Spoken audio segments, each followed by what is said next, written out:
পছ ঘঞ্চা নাহি বিডর জাতকি নমরে সে কেবে পরাণ আতঙ্কি। খালি পাদ, ଖାଲି ମୁଣ୍ଡ,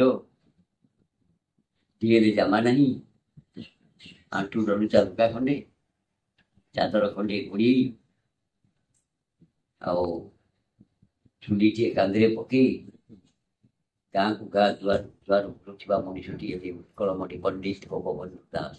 ତେଣୁ ଏଇଠି ଟିକେ ମୁଁ ତାଙ୍କର ସେଇ ଓଡ଼ିଆ ଜାତିର ପ୍ରିୟ ଗୋପବନ୍ଧୁଙ୍କର ସେଇ ଯେଉଁ ଦେଖା ମନ୍ଦିରାତ୍ମକ କଥା ଟିକେ ଶୁଣନ୍ତୁ। ହଜାରିବାଗ ଜେଲରେ ସେ ଲେଖିଥିଲେ, ଦେଶବାସୀ ବନ୍ଧୁ ଆତ୍ମୀୟ ସୋଦର କାରାଦଣ୍ଡେ ମୋର ହେଲ କି କାତର। ଥିଲା ଏହା ଆଗୁ ଜଣାଶୁଣା କଥା ସେଥିପାଇଁ କିମ୍ପା ମନେ କର ବ୍ୟଥା। କାତରତା ସିନା କାପୁରୁଷପଣ ବିଳମ୍ବରେ ହବା ମାରି କରିରଣ। ପଛ ଘଞ୍ଚା ନାହିଁ ବିଡର ଜାତକି ନମରେ ସେ କେବେ ପରାଣ ଆତଙ୍କି। ଜାଣିଛ ଲାଗିଛି ଏ ମହାସମର ନାହିଁ ଏଠି ତୋପ ହାତ ହତିଆର।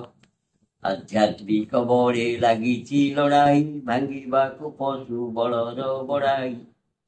ସବୁ ଜାଣି ମୁଁ ହିଁ ପଶିଛି ସଂଗ୍ରାମେ ନାହିଁ ମୋର ଭୟ ମାନ ଅପମାନେ। ବିଶୁ ମୋର ଦେହ ଏ ଦେଶ ମାଟିରେ ଦେଶବାସୀ ଚାଲି ଯାଆନ୍ତୁ ପିଠିରେ। ଦେଶର ସ୍ୱରାଜ୍ୟ ପଥେ ଯେତେ ଗାଢ଼ ପୁରୁତ ହି ପଡ଼ି ମୋର ମାଂସ ହାଡ଼। ସ୍ୱାଧୀନତା ପଥେ ତିଳେ ହେଲେ ନର ମୋ ଜୀବନ ଦାନେ ହେଉ ଅଗ୍ରସର। ମଙ୍ଗଳମୟଙ୍କ ସୁମଙ୍ଗଳ ଇଚ୍ଛା ପୁରୁ ଏ ପରାଣେ ଏହି ଶେଷ ଭିକ୍ଷା ଇତ୍ୟାଦି। ଆହୁରି ବହୁତ ଅଛି।